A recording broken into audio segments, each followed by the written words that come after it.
What's up, guys? F Focus, and we got a great video today. This is going to be talking about the new patch. Now, I know that a lot of people have probably already seen some stuff on it. I'm a little late on it personally, but of course, you know, it's that time of year, Christmas time, so I'm out doing other stuff with family and whatnot. So I haven't been able to upload this video yet, but this is going to be for patch 0.5.0, and it's going to be on the 28th, right at the end of the year. There's going to be a wipe, but everybody is going to be fucking ecstatic for this. This update is going to be great. So let's jump right into it, shall we? Alright, so before I get into the new guns, that's what we're going to start off with, since that's one of the biggest things most people want to know.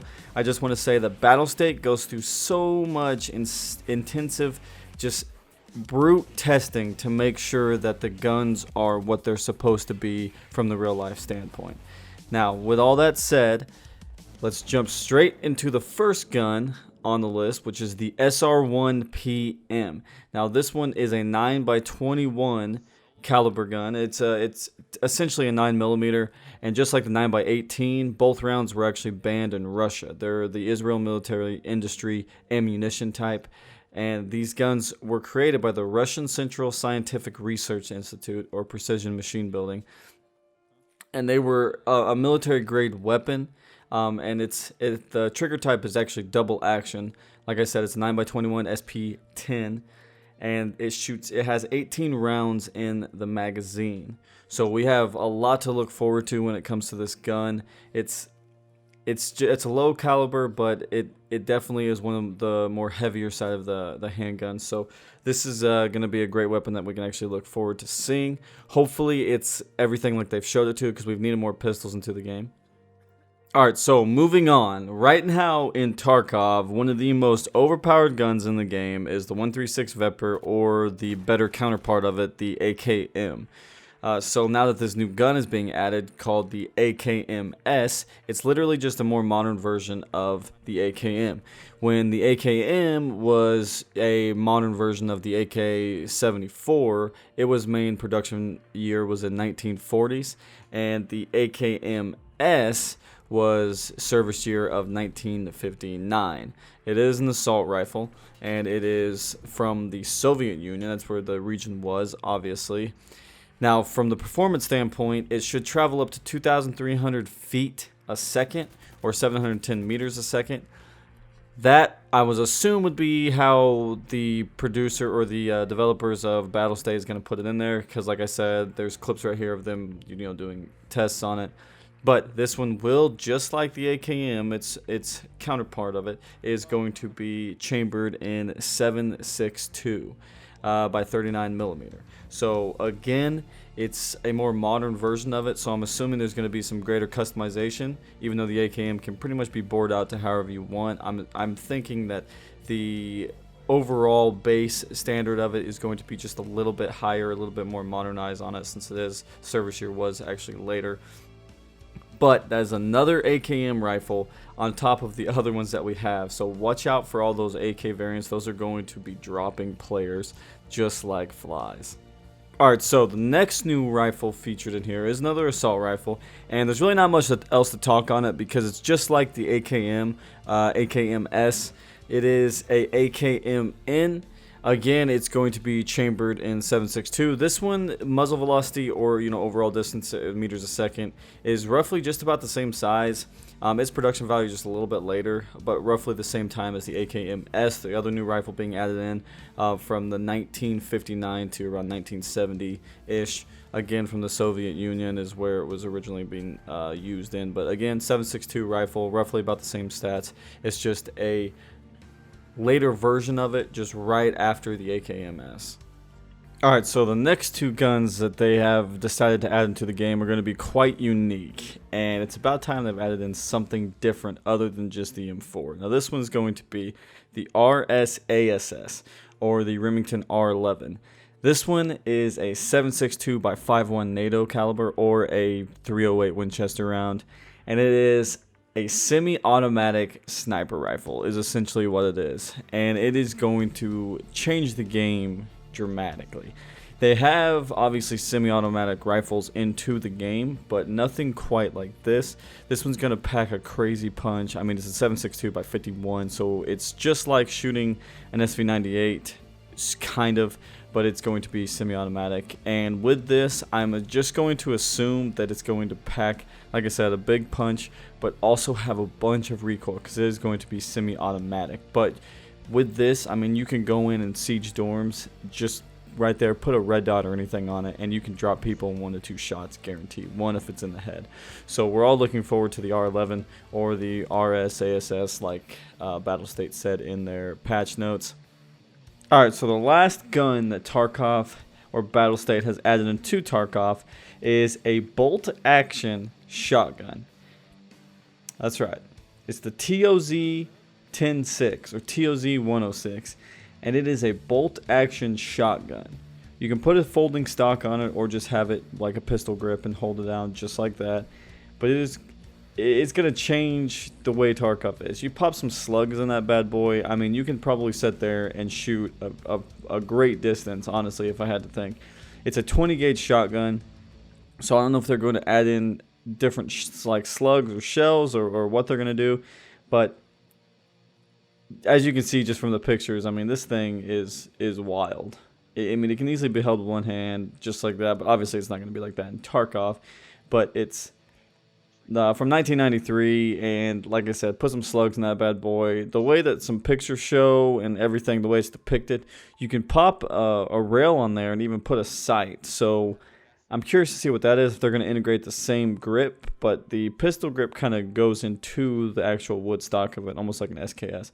But we'll see how it goes, kind of how it folds out. But that's going to change a lot in Tarkov. Definitely make factory and even dorms a lot more fun. I'm glad they've added in a bunch of new weapons instead of just the standard couple they had and just different variants of all of them. So like I said, that's going to be great. But that's going to be it for all the guns that Tarkov's added. So let's move on to a couple of the other big ones. Alright, so the next big item that's not a gun that they've added in is actually a sight. It's just like the new ACOG sight, the Trijicon ACOG that they've added into the game. But this one is going to be a Trijicon Reap IR, which is a infrared or a thermal imaging sight. This one is just going to be a sight that you just throw on top of your gun just like any other. But it's going to be pretty incredible. It's going to add a lot to the game as far as obviously the thermal imaging sight, because there's not been a thermal sight in Tarkov yet. Obviously, it's going to be expensive. I think they said it's going to be like 1 million rubles or some shit like that, something crazy. To buy it in IRL or real life, it's roughly around $8,000, like $8,000 US. So that's a lot in Tarkov if they decide to go that approach, which I'm assuming they would, because it is a Trijicon. So I'm assuming that they would put it in there on Peacekeeper, just like they did the Trijicon ACOG site. So I'm not sure how they're gonna do it. Okay, so the next big thing they've added into the game, as far as items and shit go, the next major thing like that is an Ops Core Fast MT. It's a super high cut helmet, and the customization on this is amazing. Now, as far as the base helmet armor rating goes, I'm not really sure yet because they don't have it listed here. But I'm assuming it may be low until you've added different parts, or maybe it's high like a Kiver, or maybe even better than the Kiver, because the Kiver is technically considered soft armor. But you can add a bunch of different things. As far as the Ops Core Fast gun sight mandible, it says it adds additional 20 points of armor to your helmet. The extra Ops Core Fast side armor, which adds an additional 10 points. So this just looks like you're putting more of armor around your helmet, more of like a different plate exterior type of thing. But we'll see when that comes into play. And then the Ops Core Fast RAC headset. It's just an active headset for the helmet. So I'm kind of curious to see how that plays in, because there's no VoIP yet. So maybe it just acts as like a ComTac or something along the lines of it. And then the next item you can customize is the Ops Core Fast visor. It just says it's like glasses, or the Ops Core Fast multi-hit ballistics face shield and visor. It says it gives 1 to the armor class and acts as glasses as well. So that's going to be have to play around with to kind of see what it's like. And obviously when it gets put into the game, we'll know the armor ratings and everything of that.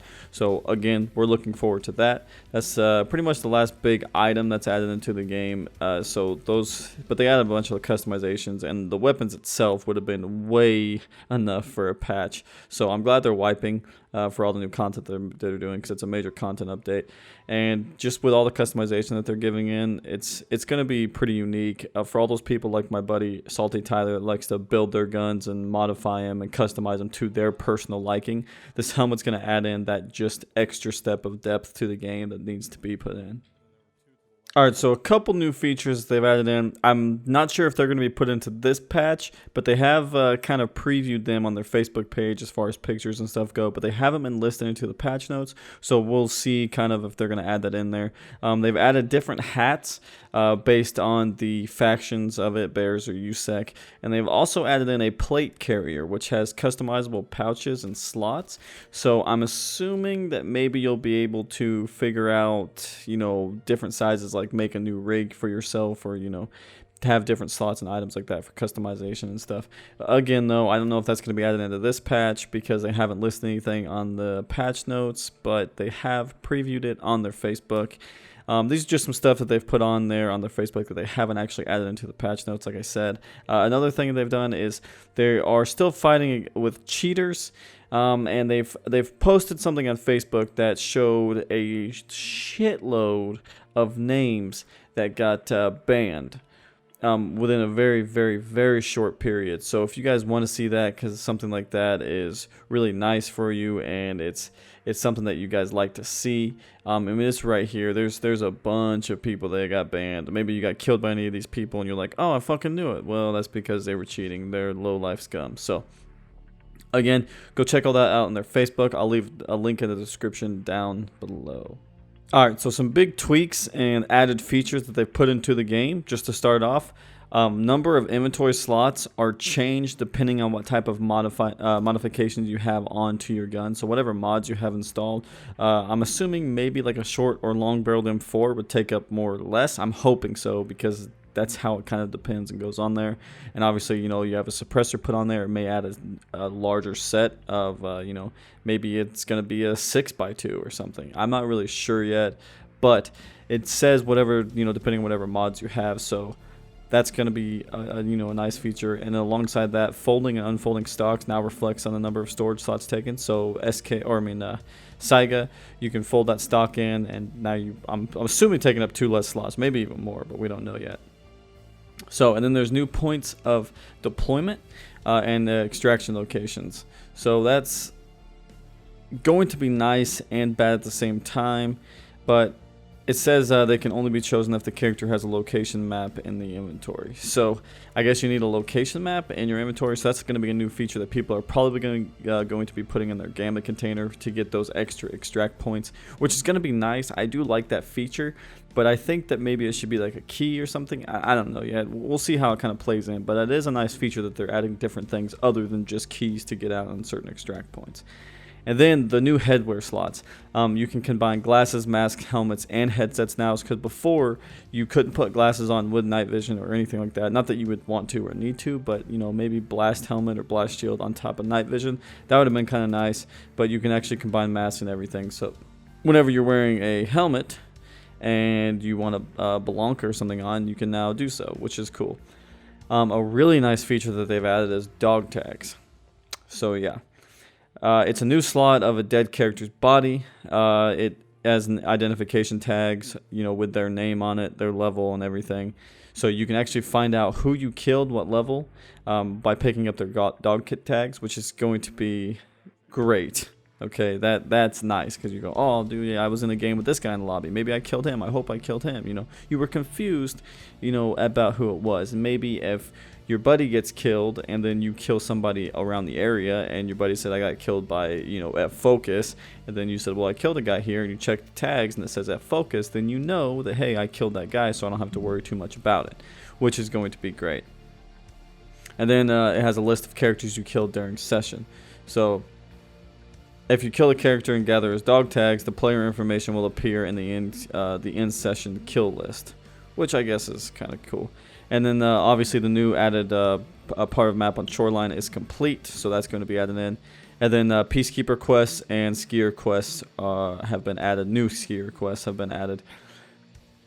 So those are the big things that are going to affect the game. The dog tags is a huge one that I'm greatly looking forward to, because there's a lot of times I kill somebody and I'm curious to see who I killed. There's really no kill cap on it or kill information on it. I would have been fine with putting it at the end of a raid, so whether you died or got out of the raid, you would find out who you killed.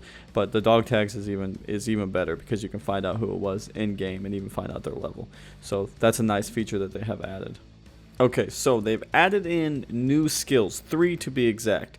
There's perception, attentiveness, and memory. Memory is already in the game. You can kind of level it up. It just like decreases your like how fast you forget skills and rollback and whatnot. So memory is just by, I don't really know how to level it up yet, but we'll figure it out, I guess, when it comes in. But I guess you just forget things not as frequently, which kind of helps out quite a bit. But perception and attentiveness, they really don't have anything on there for them. But I'm assuming maybe attentiveness is being able to focus, hold your breath more, see further away more clearly, or something. I don't really know how they're going to integrate that into the game, but I mean, that's the definition, is just paying close attention to something. So I guess we'll come and we'll see with that. But perception is just all of your senses. So I'm assuming maybe if you level up your perception, you can hear footsteps more. Hear footsteps louder, bushes and stuff louder, and everything like that. But again, I don't know, because it's also has the ability to see and hear. So maybe the same thing, focus more. I don't really know yet. We'll have to see when actually the skills get added into the game, when we can level them up, and then we'll be able to further tell what's going on with the skills. But they've added some also new combat categories in the skills and stuff. Pistols, SMGs, automatic and assault rifles, shotguns, DMRs, sniper rifles, light machine guns. And they've also changed some stuff to the combat as far as recoil control goes. And then they've redesigned weapon mastering, which is kind of nice. I don't know if they're going to put that further along, or maybe they're actually going to, put some of the hard skills in whenever it comes to weapon mastering. And they've adjusted scopes and added scope zeroing. So I'm hoping with the ACOG they've adjusted that scope to be where it's supposed to on the zeroing.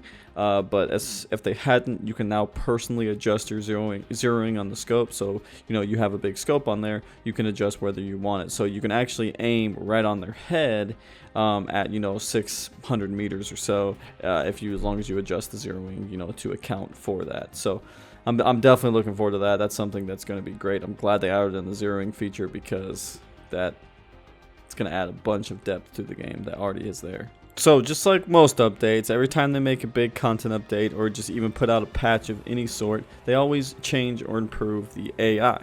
Now, while this is great, there's a new thing that added in. Bots can now lay prone. So before you saw somebody prone, you immediately knew that was an actual player, whether that be a scav player or whether that be an actual PMC. From a distance, you always knew that it was somebody real, because they could lay prone. Now that's no longer the case. You could walk or jump over a wall and boom, there's a scav laying prone right there. And as anybody as scavs are, you're going to die, especially with the patch and the wipe coming out.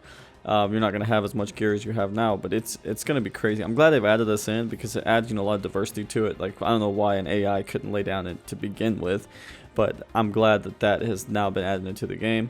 And then also now, while you're playing as a scav, you can use gestures to interact with the other bots or other AIs, other scav players, which is nice, because before you could only call out, you couldn't actually use gestures or anything. So I'm glad that they've added that feature into a scav player. And they've adjusted sniper behavior, the sniper AI behavior, which is pretty cool. I'm curious to see what they've done with it. Maybe they made them better, because the sniper scavs, they were good, but they really weren't that great. And if they had an AK or something, you could still shoot them from a distance without them seeing you. So I'm hoping they've actually increased the range on it, because it's a sniper scav for a reason. If he sees movement from a long distance, he should be able to snipe and shoot you. So I'm hoping they've changed that as far as behavior goes. They've improved the ambush points search on it, so how the scavs will set up an ambush on checkpoint and whatnot. That's going to be great. Hopefully they've added more features, and maybe those scavs can actually push up further, like into a convenience store, or even past, like to overpass if they hear some stuff. But we'll see as far as that goes. And everybody's had this problem. A bot will kick a door or anything like that, and you can hear the kick, and then before the door opens, the scav's already through shooting at you. He'll just teleport through that bitch and start shooting at you. So they said they fixed that. I hope that's true. I hope that's true. And they've also fixed a part of bugs where bots have gotten stuck on ladders and other objects and stuff. So they fixed that. They no longer just get stuck and just sit there and walk in place. Maybe they fixed the doors and dorms, how bots just get stuck and walk in place on that, but probably not. They fixed some bugs and stuff as well. We'll move on to the bugs and whatnot. The double grenade bug, the invisible grenade bug, and I guess there's an outdoor sound playing in factory. There's a bunch of stuff with traders before, like there was one item and you could buy it and buy it again, or you could buy it and somebody else could buy it. That's all fixed and changed now, which is great because I'm glad that that's like a big game-breaking part. Change the loading into the chamber with a magazine, the visuals of the rain, yada yada yada, clipping through containers and bullet trajectory calculation and whatnot. And then obviously minor fixes to some of the locations. The big thing they said, again, like they say every time, is optimization. They've actually server optimized, which I hope is true because the servers are doing actually great. With their last patch, they actually did fix some of the server lag, which was fantastic. But now that the patch is coming to an end and there's a new patch coming out, they're stressing the servers, which is great. I like the fact that they're doing that. They're stressing them, and it's making them more laggy, so I'm hoping that they'll be able to optimize them like they're saying. But that pretty much does it, other than, I guess, just changes. The quests, I'll go ahead and just go over these real quick. They've adjusted the melee weapon strikes for visuals. They've added in conditions with times on quests, so if you have the quest on customs for prepper to kill some of these scavs in an hour, when you actually kill that last scav, you don't have to hurry up and rush and complete the quest and turn it in before the time runs out. As soon as you kill that last scav, the time will stop, so you can go turn it in whenever, so you can take your time when you complete the quest. And it says double click now opens containers itself, and not container inspector. So I guess that's kind of nice. I don't. Now when you drag objects into your backpack or vest or container, it puts them automatically. I thought it always did that, but I'm thinking maybe if you pull your gun off of what you have in your hands, maybe it'll go in automatically. I'm not sure. It doesn't take a couple seconds, but again, we'll find out with all that. So that pretty much does it for the patch updates and everything that's coming along with the game. There's some stuff I didn't really go over, but it's just kind of, I guess, self-explanatory. It's just kind of there. Like we know that it was gonna pop up and go into it. Obviously, I didn't go into the whole combat skills of it, the majority of them, because they're just kind of there. There's really no reason to explain them. But the new weapons, the SR1MP, the SKMS, the AKMS, the AKMN, the RS AS or RS ASS, and the TOZ 10.6 or 106. Those are obviously the big ones, and then the thermal sight's the big one. So I'm curious to see how much that calls for. It goes around, like I said, $8 grand USD and IRL. So I'm hoping maybe they'll integrate that into the same manner. But that does it, guys. I hope you guys enjoyed the video. Hit that like button, subscribe, share if you want to, and as always, enjoy.